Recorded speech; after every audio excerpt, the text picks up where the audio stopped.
Kaisar Pedang yang mengejutkan. 6166. Aku akan memberitahumu kabar lain. Sebulan yang lalu, pertempuran berdarah terjadi di gerbang Tiannya di perbatasan negara Chu. Prajurit dari wilayah utara mencoba menyusup ke gerbang Tiannya dan ketahuan. Apa?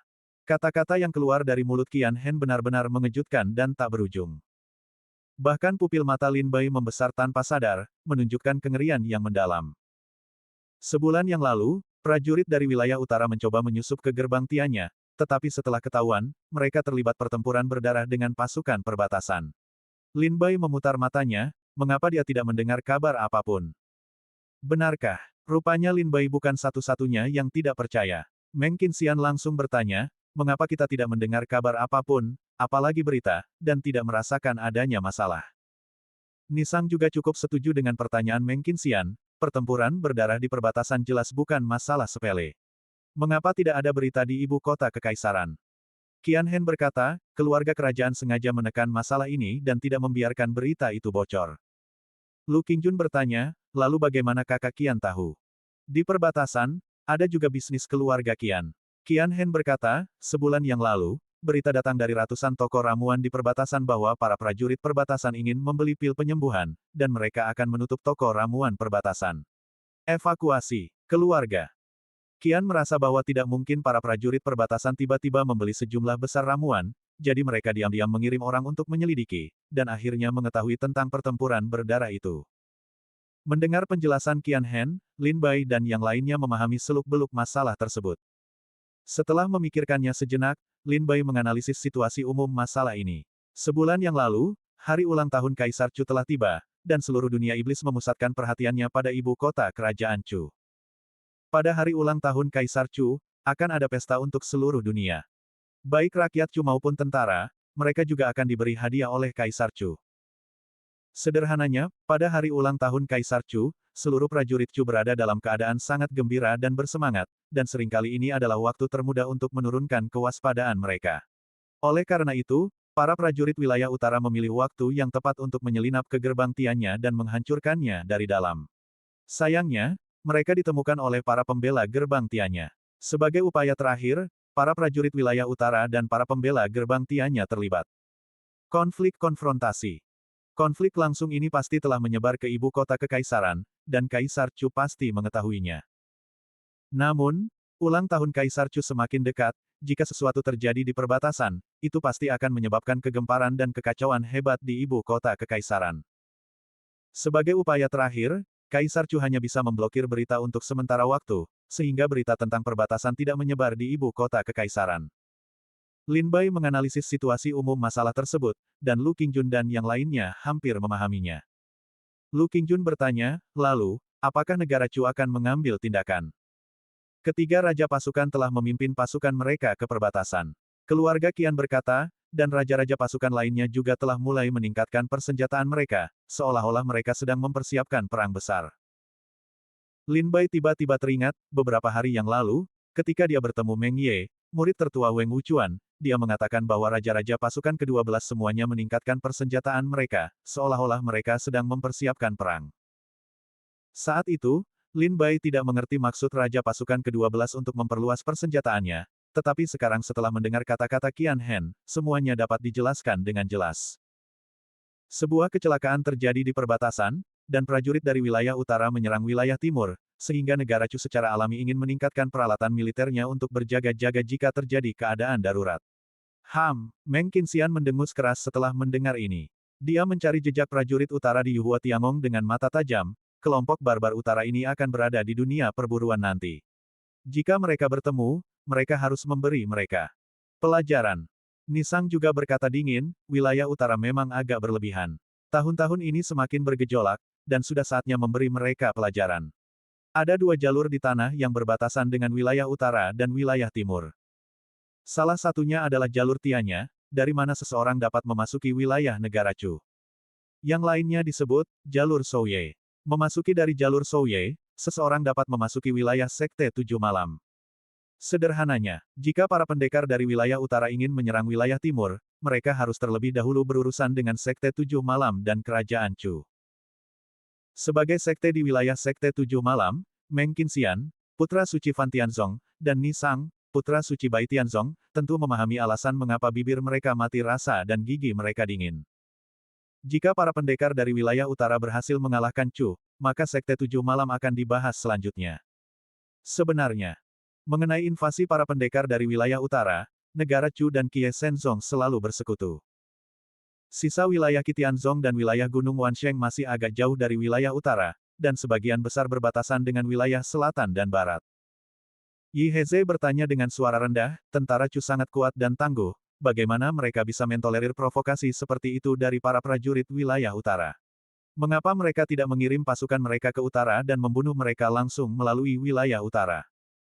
Dia berhenti sejenak, lalu tertawa. Para raja dari 12 pasukan negara Chu adalah jenderal-jenderal kuat yang dapat bertempur dengan baik di dunia ini. Seharusnya tidak sulit bagi mereka untuk memimpin pasukan mereka ke utara untuk bertempur di wilayah utara, bukan? Para prajurit dari wilayah utara berpikir untuk menyerang wilayah timur yang hanya berjarak 5 mil, dan terus menguji perbatasan, yang memang menjijikkan. Kata-kata Yi Heze tidaklah tidak masuk akal. Jika masalah wilayah utara dapat diselesaikan sekali dan untuk selamanya, itu akan menjadi yang terbaik. Yi Song tertawa saat itu, saudara Yi, dengan kekuatan negara Chu, bukanlah masalah besar untuk mengirim pasukan ke utara untuk menaklukkan wilayah utara. Tapi saudara Yi tidak pernah memikirkannya, mengapa para pendekar dari wilayah utara menyerang wilayah timur. Yi Heze mengerutkan kening dan merenung sejenak, lalu menjawab, wilayah utara dingin dan tertutup es dan salju sepanjang tahun. Lingkungan hidupnya sangat keras, dan aura dunia kacau dan tidak cocok untuk kultivasi.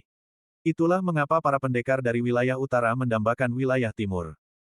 Yi Song terus tertawa dan berkata, karena saudara Yi tahu bahwa lingkungan hidup di wilayah utara sangat buruk, lalu bahkan jika negara Chu menaklukkan wilayah utara, apa gunanya sebidang tanah itu? Dia melanjutkan, negara Chu menghabiskan begitu banyak kekuatan militer, tenaga kerja, dan sumber daya keuangan untuk menaklukkan sebidang wilayah yang tidak berharga. Bukankah ini pemborosan uang dan orang? Lagi pula, suara Yi Song terhenti sejenak, sebelum melanjutkan, lagi pula, jika negara Chu mengonsumsi terlalu banyak kekuatan di wilayah utara, itu dapat menyebabkan 3 wilayah lain di wilayah timur menginginkannya. Kata-kata Yi Song sepenuhnya masuk akal. Lingkungan hidup di wilayah utara keras, dan auranya kacau dan tidak cocok untuk kultivasi. Bahkan benda-benda spiritual di dunia sangat langka, sehingga ada begitu banyak metode kultivasi yang menyeramkan. Misalnya, 4 sekte paling makmur di wilayah utara adalah, Sekte Pemurnian Dewa, Sekte Pemurnian Mayat, Sekte Pemurnian Jiwa, dan Hari Surga. Selain itu, jika negara Chu menghabiskan terlalu banyak kekuatan nasional untuk menaklukkan wilayah utara, Sekte Gunung Wansheng, Qitianzong, dan Kie Shenzong di wilayah timur pasti akan menginginkan wilayah negara Chu. Dalam hal ini, Meng Qinxian, Yi Heze, Monan, dan yang lainnya semuanya setuju. 4 kekuatan terkuat di wilayah timur alam iblis tampaknya bersahabat di permukaan, tetapi sebenarnya, mereka diam-diam ingin saling mencaplok dan menyatukan wilayah timur.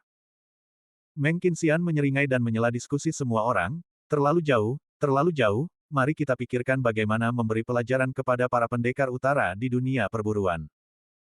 Saya usulkan, di dunia perburuan, untuk memburu dan membunuh para pendekar wilayah utara, dari leluhur hingga murid biasa, selama kalian bertemu mereka, kalian tidak akan pernah membiarkan mereka pergi.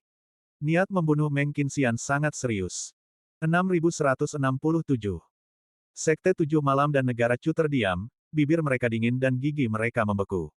Meng Qinxian terlahir sebagai seorang yang gemar berperang. Pada saat ini, ia mendengar bahwa para pendekar dari wilayah utara berniat menyerang wilayah timur. Ia sangat marah dan mengusulkan untuk memburu dan membunuh para pendekar dari wilayah utara di dunia perburuan. Nisang segera menjawab, ya, aku akan bergabung. Yi Heze mengerutkan kening pada saat ini dan berkata, tapi kali ini di dunia perburuan, bagaimanapun juga, para tetua pendekar utara juga mengawasi di Yuhua Tiangong, jadi kita hanya memburu dan membunuh pendekar wilayah utara, bukankah itu bagus? Qian Hen tertawa pada saat ini. Tidak ada yang salah dengan itu. Kurasa kita juga masuk dalam daftar buruan para pendekar dari wilayah utara.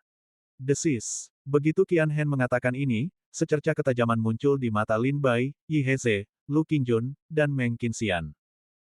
Mereka tidak bisa tidak melirik para pendekar wilayah utara di Yuhua Tiangong, dan melihat bahwa banyak orang menatap mereka dengan kegembiraan berburu mangsa di wajah mereka. Qian Hen melanjutkan, itulah mengapa aku memberitahumu tentang ini sebelumnya, Aku hanya berharap kau akan lebih berhati-hati. Mungkin, mangsa yang diburu oleh para pendekar dari wilayah utara ketika mereka memasuki dunia perburuan adalah kita. Meng Qinxian mendengus dingin 2 kali. Jika mereka berani datang, biarkan mereka datang. Aku pasti akan membiarkan mereka datang dan tidak pernah kembali. Yi Heze berpikir sejenak, dan berkata, sepertinya ini benar-benar pesta yang menggemparkan dunia. Aku tidak bisa menghindarinya. Lu Qingjun berkata dingin, beraninya para pendekar dari wilayah utara membuat insiden besar di perbatasan, dan jangan anggap remeh para pendekar dari wilayah timur. Yi Song bertanya sambil tersenyum, jika demikian, bagaimana menurut kalian? Meng Qinxian mengangkat kepalanya, melirik Lin Bai yang diam. Saudara Lin, bagaimana pendapatmu?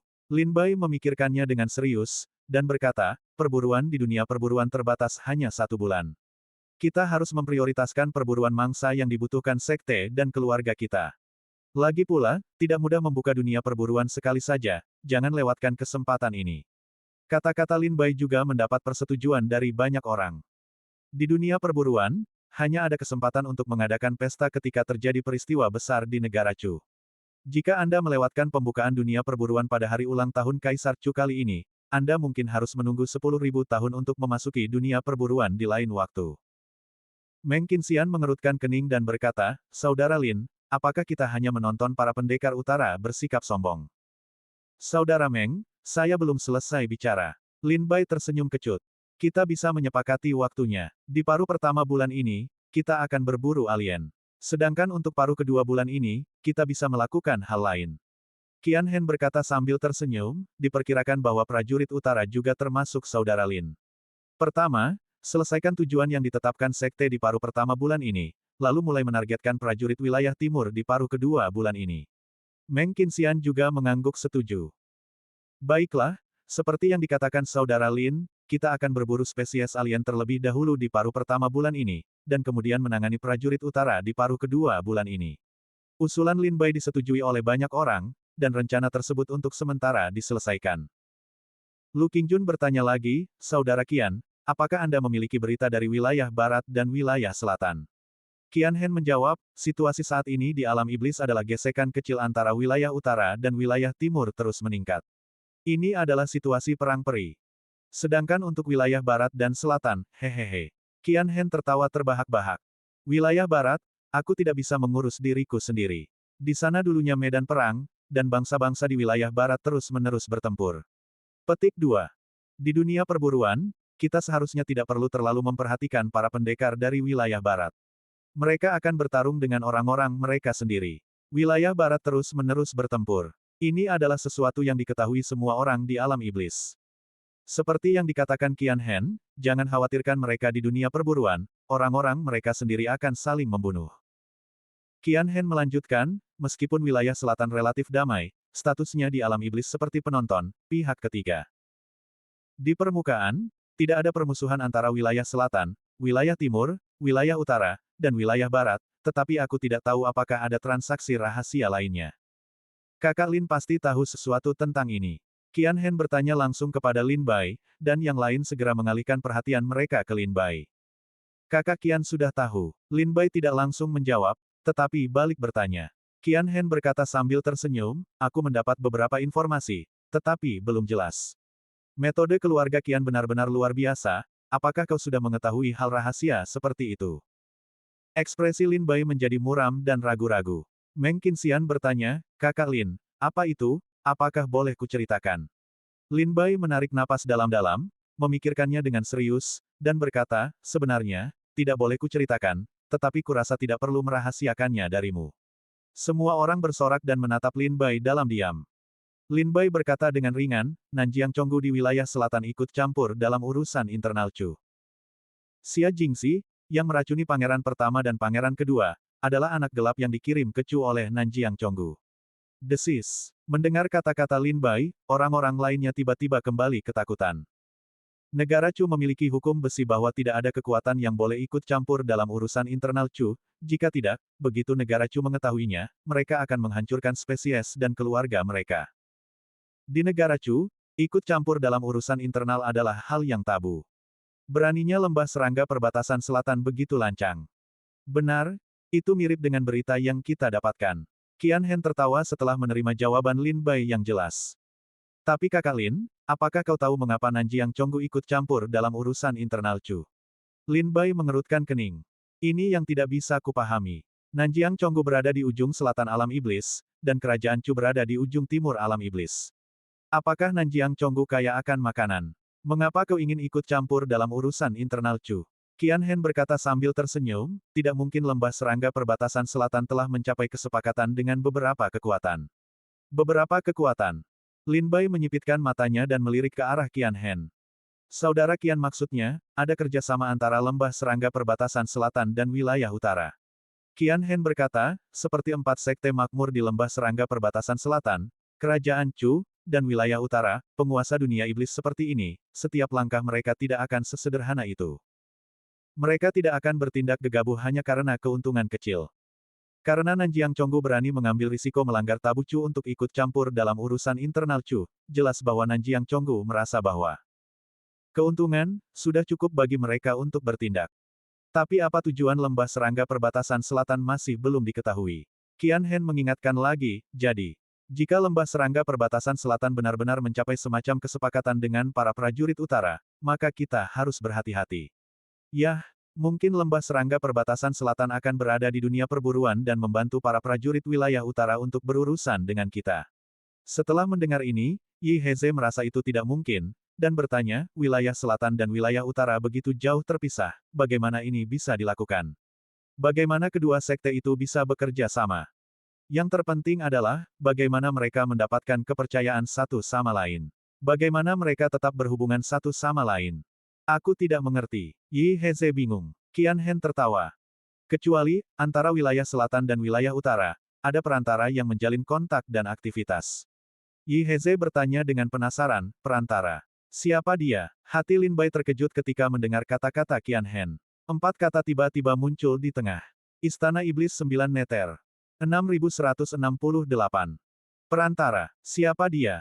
Semua orang menatap Qian Hen dengan ragu-ragu. Qian Hen tersenyum tipis, baik itu prajurit wilayah utara yang menyerang wilayah timur, atau lembah serangga perbatasan selatan yang ikut campur dalam urusan internal Chu, jelas ini bukanlah yang diinginkan wilayah timur. Karena itu akan menyebabkan kekacauan di wilayah timur. Jadi siapa yang paling ingin melihat kekacauan di wilayah timur?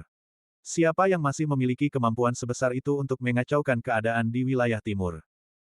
Sebenarnya, hanya ada sedikit sekte atau keluarga dengan kekuatan seperti itu yang dapat mendominasi wilayah timur. Jika Anda memikirkannya dengan cermat, Anda dapat menebaknya dengan mudah. Qian Hen tidak menyebutkan siapa perantara ini, mungkin karena dia tidak sepenuhnya yakin dengan identitas perantara ini. Sekte atau keluarga yang dapat menaklukkan wilayah timur. Yi Song menundukkan alisnya dan melihat ke bawah, berpikir serius, kalau begitu hanya ada kerajaan Chu, Qitianzong, Qie Shenzong, dan Gunung Wansheng.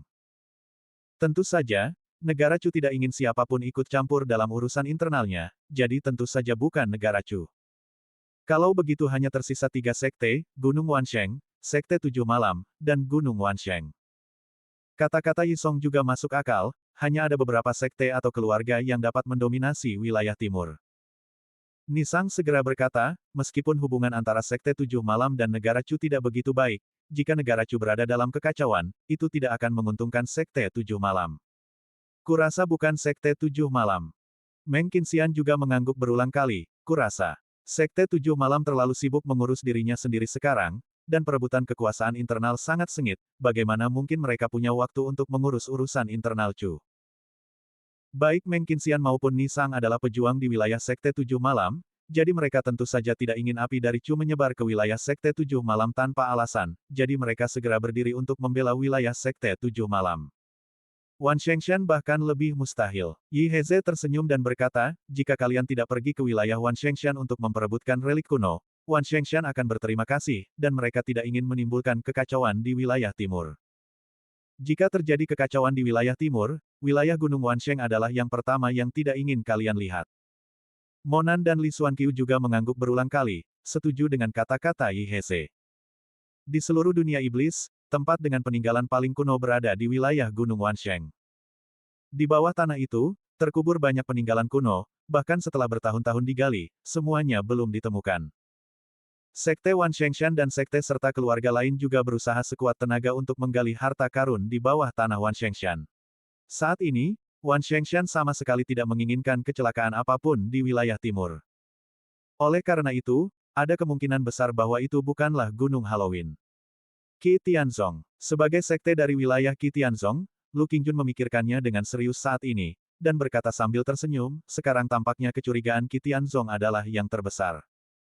Perubahan kekuasaan di negara Chu akan segera dimulai, dan Sekte Tujuh Malam terus-menerus bertikai di antara mereka sendiri. Wilayah Gunung Wansheng tidak peduli dengan urusan dunia, tetapi hanya wilayah Qi Tianzong yang ambisius dan bebas dari masalah internal dan eksternal. Setelah beberapa analisis oleh semua orang, secara umum diyakini bahwa, perantara, ini kemungkinan besar adalah wilayah Qi Tianzong. Wilayah Qi Tianzong berbatasan dengan wilayah selatan, sehingga mereka memiliki cara untuk menghubungi lembah serangga di perbatasan selatan. Namun, wilayah Qi Tianzong tidak berbatasan dengan wilayah utara, dan wilayah utara telah menyerang wilayah timur, dan wilayah Sekte Qiye dan negara Chu adalah yang pertama menanggung dampaknya. Jika Sekte Qiye atau negara Chu dihancurkan dengan meminjam kekuatan lembah serangga di perbatasan selatan dan para pendekar di wilayah utara, itu pasti akan menguntungkan Qi Tianzong. Dari sudut pandang ini, Qi Tianzong tampaknya menjadi kekuatan pendorong di balik semuanya.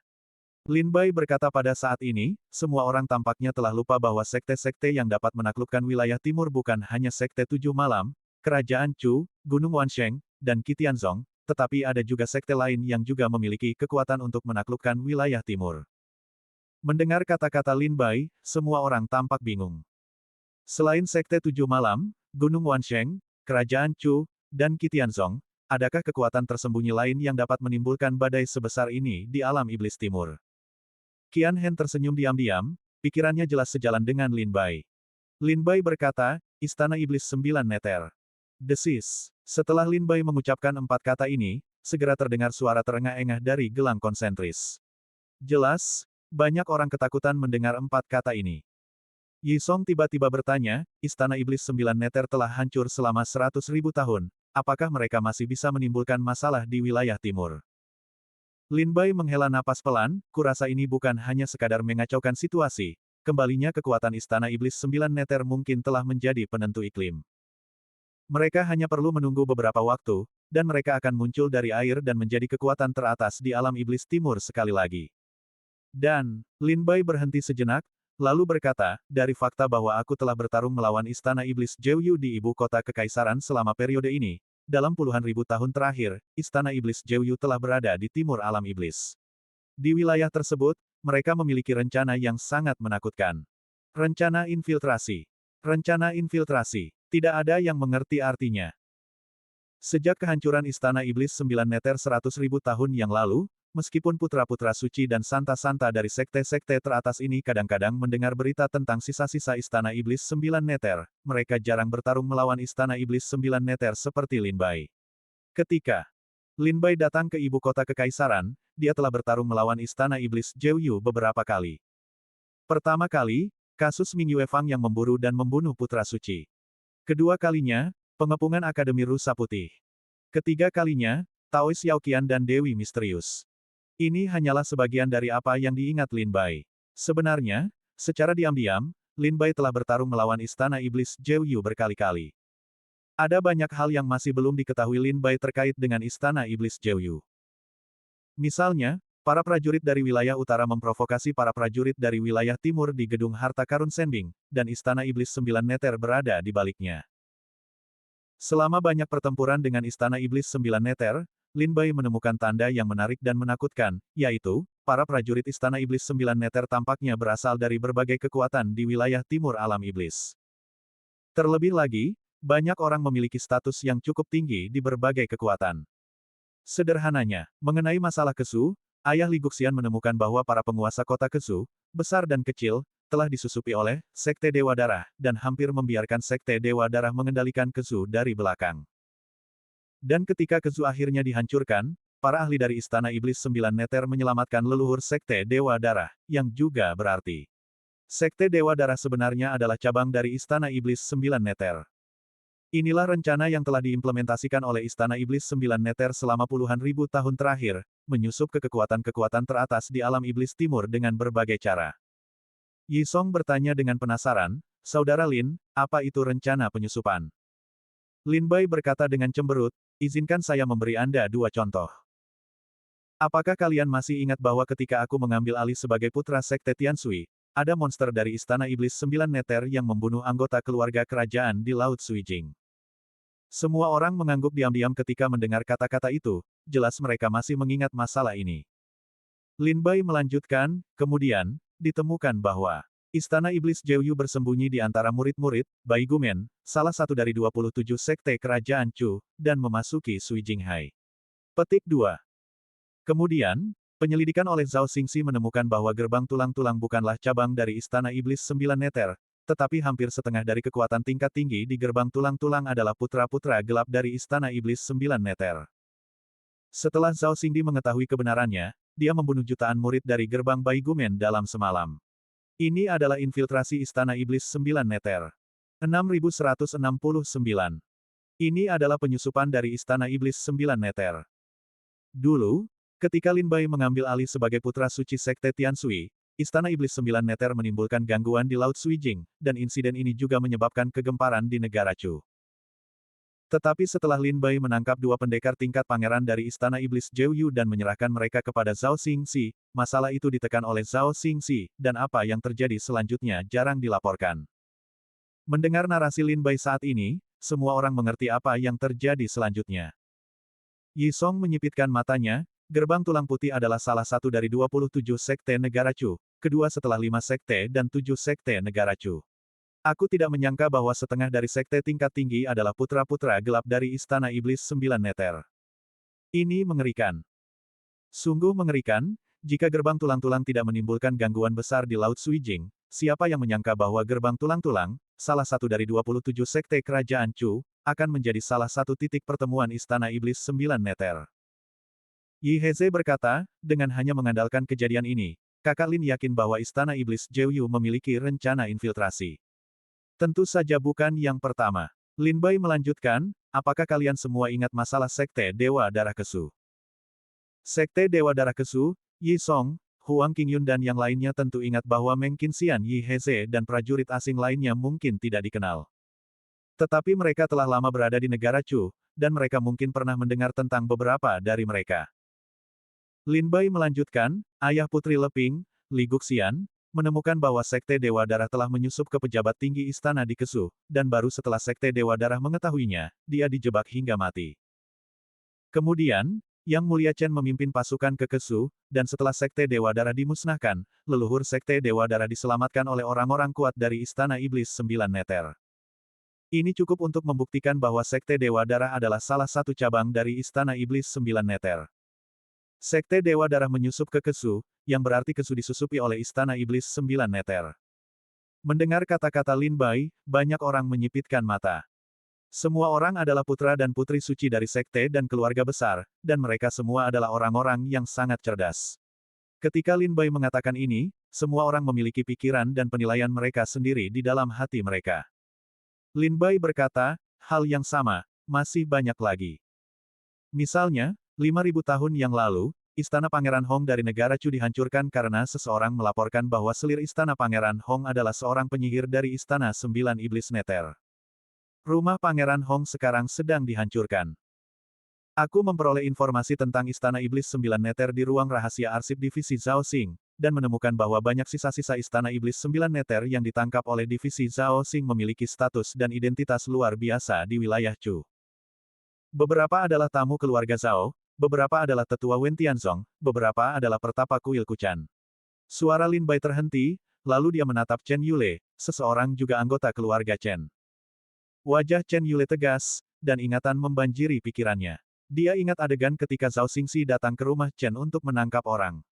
Kemudian, memang terbukti bahwa anggota klan ini memang telah berlindung di Istana Iblis Jeoyu. Puluhan ribu tahun itu sangat lama. Lin Bai menarik napas dalam-dalam dan menghela napas, Istana Iblis Sembilan kau menghabiskan puluhan ribu tahun untuk melaksanakan rencana infiltrasi ini. Murid Qizong. Sangat mungkin mereka sudah menduduki posisi tinggi di 5 keluarga dan 7 sekte negara Chu, dan beberapa orang bahkan telah menjadi sosok yang setara dengan leluhur. Petik 2. Bahkan di sekte Tianshui kita, kurasa ada anak-anak gelap yang ditanam oleh Istana Iblis Sembilan Neter, mungkin beberapa murid inti, atau beberapa tetua Tei. Semua orang menghela napas panjang setelah mendengar Lin Bai selesai berbicara. Yi Heze berkata dengan suara rendah, jika, seperti yang dikatakan kakak Lin, Istana Iblis Sembilan Neter benar-benar memiliki rencana infiltrasi ini, diperkirakan mereka telah menenun jaring besar di alam Iblis Timur. Aku khawatir di dalam sekte pedang Dingtian kita, juga ada orang-orang jahat dari Istana Iblis Sembilan Neter. Meng Qinxian menyela, neneknya, mengapa Istana Iblis Sembilan Neter begitu licik, tidakkah kau berani keluar dengan pedang dan senjata sungguhan? Sungguh licik. Nisang menyipitkan matanya. Dibutuhkan puluhan ribu tahun untuk membuat rencana ini. Rencana ini hampir sempurna, dan tidak mungkin untuk dipatahkan. Li Xuanqiu mengangkat alisnya dan bertanya sambil tersenyum, bisakah kau? Lalu bagaimana jika kau mematahkannya? Lalu bagaimana jika kau bisa menemukan rahasia-rahasia ini? Kakak Lin baru saja mengatakan bahwa rahasia-rahasia ini telah dikembangkan selama puluhan ribu tahun, dan beberapa di antaranya telah menjadi leluhur anggota sekte atau keluarga tertentu. Bahkan, jika Anzi ditemukan, membunuh seorang leluhur akan sangat merusak vitalitas sekte dan keluarga. Monan memikirkannya dengan serius, dan berkata, rencana infiltrasi Istana Iblis Sembilan Neter tidak dapat dieksekusi hanya di negara Chu, di dalam 3 wilayah utama Qitianzong, Sekte Tujuh Malam, dan Gunung Wansheng. Pasti ada juga Istana Iblis. Zhou Yu yang menjalankan rencana infiltrasi tersebut. Ketika Istana Iblis Sembilan Neter suatu hari nanti akan muncul dari dasar air, para Anzi yang telah dewasa ini dapat menghancurkan sebuah sekte dan keluarga dalam sekejap, setidaknya mereka dapat merusak vitalitas sekte tersebut secara serius. Sepertinya jalan buntu tanpa solusi. Ketika semua orang mendengar rencana infiltrasi yang dianalisis oleh Lin Bai, kabut tebal menyelimuti hati mereka, seolah-olah mereka merasakan bahwa gunung dan hujan akan segera datang dan angin akan memenuhi bangunan. Sebenarnya, mungkin bukan jalan buntu tanpa solusi, tetapi ada juga solusinya. Lin Bai berkata sambil tersenyum. Mendengar kata-kata Lin Bai, semua orang menatap Lin Bai. Sepertinya Lin Bai sudah menemukan cara untuk mengatasinya. Yi Heze bertanya dengan penasaran, Saudara Lin, Istana Iblis Zhou Yu telah bermain-main selama puluhan ribu tahun, apakah Anda masih punya cara untuk mematahkan permainan ini? Sebenarnya sangat mudah untuk mematahkan situasi di Istana Iblis Sembilan Neter. Lin Bai mengambil anggur di atas meja dan menyesapnya. Yi Song bertanya dengan penasaran, Saudara Lin, apa yang bisa kau lakukan? Lin Bai meletakkan gelas anggurnya, dengan tatapan penuh niat membunuh, Anzi ini hanyalah Anzi. Bayangan-bayangan ini hanya akan menunjukkan kekuatan besar mereka setelah Istana Iblis Sembilan Neter muncul ke permukaan. Tapi bagaimana jika Istana Iblis Sembilan Neter tidak muncul ke permukaan, melainkan tenggelam sepenuhnya di bawah air? Bukankah bayangan-bayangan ini akan sia-sia? Suara Lin Bai terhenti, dan dia berkata lagi, ini seperti koloni lebah, dan yang gelap ini adalah lebah pekerja yang pergi mengumpulkan madu. Lebah pekerja terbang ke seluruh pegunungan untuk mengumpulkan madu setiap hari, dan akhirnya kembali ke sarang. Tetapi jika sarang telah hancur sebelum mereka kembali, maka mereka tidak akan banyak berguna. Artinya, Lin Bai mencibir, selama kalian tetap menekan Istana Iblis Sembilan Neter, jangan biarkan mereka muncul ke permukaan, dan jangan biarkan mereka kembali, maka titik-titik gelap ini hanya akan menjadi titik-titik gelap, dan tidak akan banyak berpengaruh. Lin Bai berkata, inilah mengapa selama bertahun-tahun, Chu, Qitianzong, Kie Shenzong, dan Wan Shengshan telah menyebarkan kejahatan Istana Iblis Zhou Yu, mencuci otak seluruh pendekar wilayah timur, dan bersama-sama menghalangi kejahatan Istana Iblis Zhou Yu. Dongshan, bangkit kembali. Mata Yi Heze berbinar terang, Saudara Lin, maksudmu, 4 sekte paling makmur di wilayah timur alam iblis sudah mengetahui rencana Istana Iblis Sembilan Neter, jadi mereka telah mengikuti Istana Iblis Sembilan Neter. Lin Bai mengangguk sedikit, Istana Iblis Sembilan Neter telah menimbulkan kehebohan sebesar ini, dan Lin Bai sama sekali tidak percaya bahwa 4 sekte paling makmur di wilayah timur tidak mengetahui apapun tentang hal itu. 6170. Sebelum jamuan makan malam Kaisar Chu dimulai, para leluhur dan tetua dari sekte-sekte terkemuka di Yuhua Tiangong mulai mengobrol. Lin Bai dan para juniornya tidak tertarik untuk ikut campur dalam obrolan para tetua, karena mereka sedang membicarakan hal-hal yang telah terjadi di masa lalu. Misalnya, Pan Qing, leluhur sekte Tianshui, mengobrol dengan 2 tetua keluarga Chen tentang hal-hal menarik tentang mereka di ibu kota kekaisaran ribuan tahun yang lalu, dan sesekali minum beberapa cangkir bersama ketika mereka sedang bahagia. Lin Bai dan yang lainnya diam-diam mengobrol di dalam lingkaran, mulai dari situasi di 4 wilayah utama dunia iblis hingga istana iblis Jeoyu di wilayah timur. Lin Bai juga mendapatkan banyak berita berguna dari obrolan beberapa orang. Dalam situasi 4 wilayah utama saat ini, wilayah utara mengincar wilayah timur dengan rakus, wilayah barat berada dalam perang saudara yang terus-menerus, dan wilayah selatan berada dalam posisi yang tampaknya netral. Adapun situasi internal di wilayah timur, negara Chu berada pada momen kritis transisi kekuasaan, Sekte Ilahi 7 Malam bertempur sengit, Gunung Wansheng hanya ingin menjaga wilayah seluas 1 hektar dan mengabaikan urusan dunia, Qi Tianzong ambisius. Tampaknya setiap faksi memiliki masalahnya sendiri, dan setiap sekte memiliki rencananya sendiri. Semakin Lin Bai mendengarkan, semakin pusing kepalanya. Dia hanya merasa bahwa perebutan kekuasaan di dunia ini terlalu merepotkan. Anggur di kendi telah habis, jadi Lin Bai memanggil pelayan lagi untuk membawa anggur.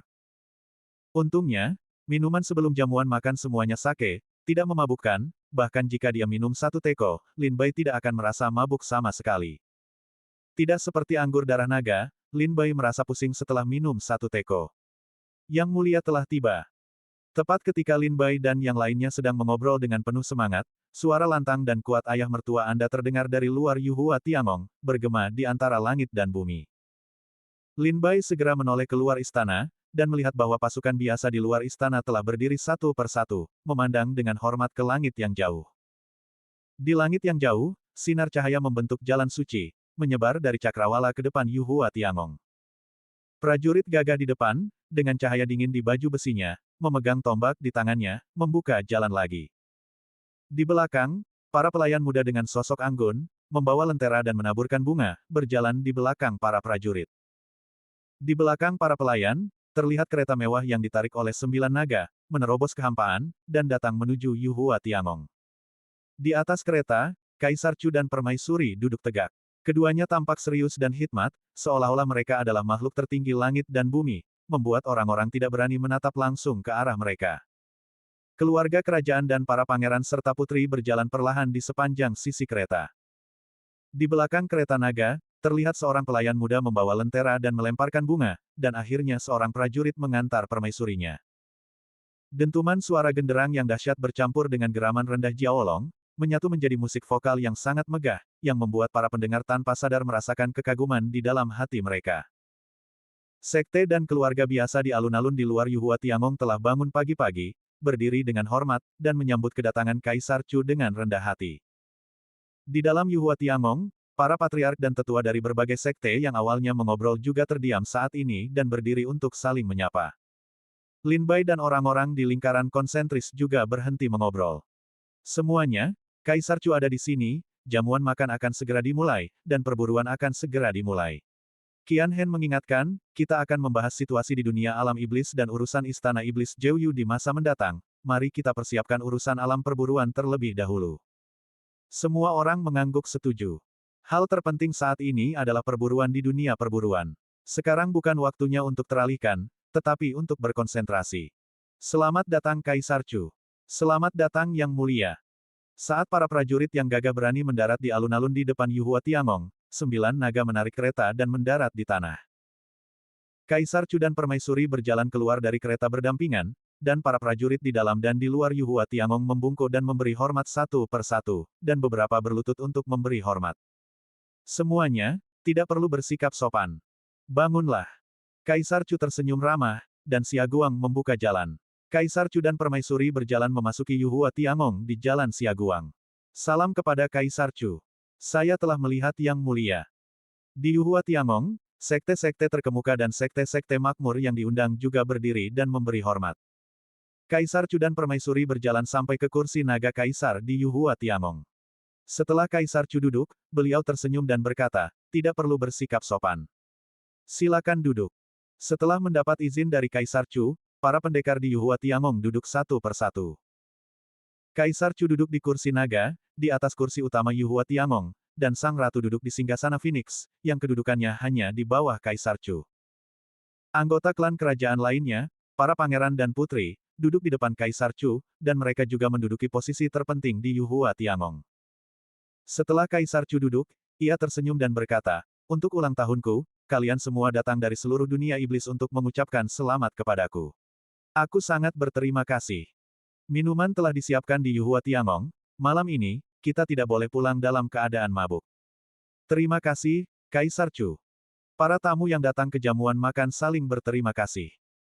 Kaisar Chu tertawa, dan dengan lambaian tangannya, seorang pelayan muda membawakan makanan lezat yang telah disiapkan, dan anggur diganti dengan anggur terbaik di wilayah negara Chu. Sebuah kendi anggur diantarkan ke meja Lin Bai, dan Lin Bai menuangkan segelas untuk dirinya sendiri, tetapi terkejut menemukan bahwa anggur itu berwarna putih susu, seolah-olah itu adalah cairan yang berubah dari aura, mengandung kekuatan murni. Aku pergi, ini sebenarnya Tianxian Yulu. Ketika Lin Bai penasaran tentang asal-usul minuman itu, seruan Meng Qinxian terdengar dari gelang konsentris. Embun giok surgawi. Lin Bai mengedipkan matanya, ekspresinya sedikit bingung, jelas dia belum pernah mendengar tentang jenis anggur ini. Segera setelah itu, suara Qian Hen terdengar, ini memang Tianxian Yulu, ini adalah anggur kelas 1 di dunia iblis. Cek-cek, aku tidak menyangka Tianxian Yulu menjadi anggur utama untuk ulang tahun Kaisar Chu. Sungguh orang kaya. Bahkan Qian Hen, dewa kekayaan kecil, menyebut negara Chu, kaya dan kuat, jadi orang bisa membayangkan betapa luar biasanya Tianxian Yulu ini. Lin Bai mendengarkan mereka mengobrol lama, tetapi dia masih tidak mengerti apa-apa, jadi dia bertanya dengan malu-malu, semuanya, apakah benda ini memiliki asal-usul khusus? Saudara Lin, apakah Anda tidak tahu Tianxian Yulu? Yi Song bertanya dengan mengerutkan kening. Lin Bai menjawab jujur, saya tidak tahu. Chen Yule memperkenalkan secara singkat, Saudara Lin, apakah Anda tahu Xianyu? Lin Bai memutar matanya tanpa berkata-kata, saya tidak tahu Tianxian Yulu, tetapi bagaimana mungkin saya tidak tahu tentang Xianyu? Chen Yule tertawa kering, lalu melanjutkan, giok abadi, seperti batu spiritual, terkubur jauh di dalam tanah. Jika tidak ada yang menggalinya, mereka akan selalu ada di dalam tanah. Setelah akumulasi selama bertahun-tahun, jika tidak ada yang menggali urat giok surgawi, sejenis tetesan air akan mengembun di permukaan giok surgawi.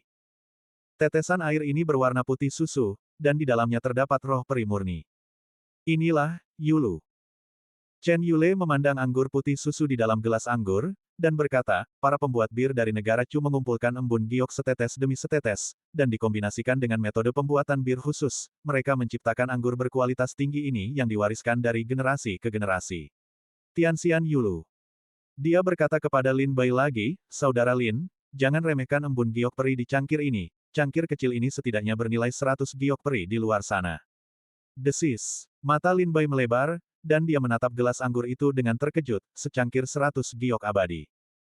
Lin Bai dengan cepat mengambil gelas anggur itu dan menyesapnya, rasanya enak.